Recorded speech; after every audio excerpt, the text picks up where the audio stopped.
back, everybody. Hiring is back in a big way on many college campuses. In fact, one of several signs of a recovery of the U.S. jobs market is gaining traction here. The jobs are there. Michael Hayes joins us from Momentum Specialized Staffing.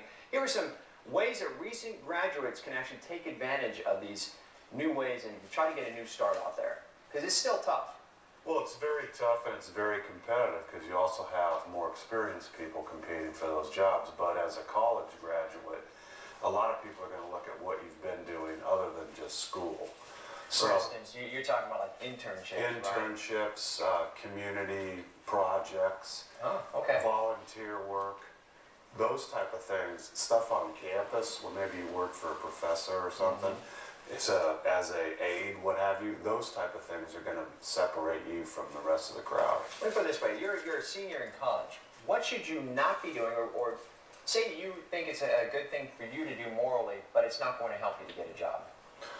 Well, you shouldn't be putting a lot of stuff on your Facebook page so everybody can see it. You know, stay away from the beer bongs and things like that. Right. Because those type of things, now there's a lot of people that are going to want to look at your public profile. Yeah, we're taking a look at Facebook right here. This has been a big topic out there. Yes, and I think it's not as much the people asking for your passwords that I would worry about, because I think that's a small amount of employers. Okay. I would worry more about you just having somebody Google your name and find it. Something very easy that you probably overlooked. What about some other things that people can do to help them find a job? One of the things they can do that I think is missed most of the time is people don't follow directions very well. Okay. They don't know how to apply for jobs. They don't know when to present their resume. It's always the first thing. People are always trying to stuff their resume in everybody's hand.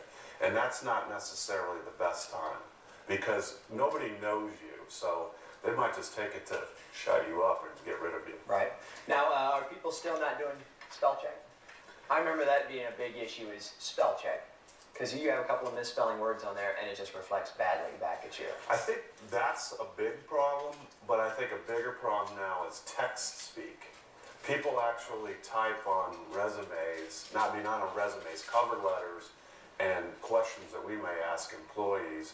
Well, they'll use lowercase i's, you, things like that with text speak, which I think is very bad.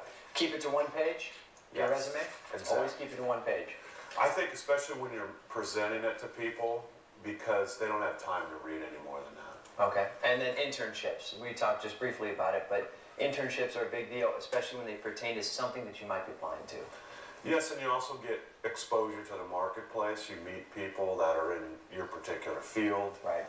You can have somebody that gives you a reference. It's very important. All right. Michael Hayes, thank you for joining us this morning. Also, he has a reference out there on the internet. He actually wrote a book on how to get a job. What's the website? It's at www.jobseekertoolkit.com. Jobseekertoolkit.com. Thank you very much for joining us. I appreciate it. All right. Good luck to everybody out there.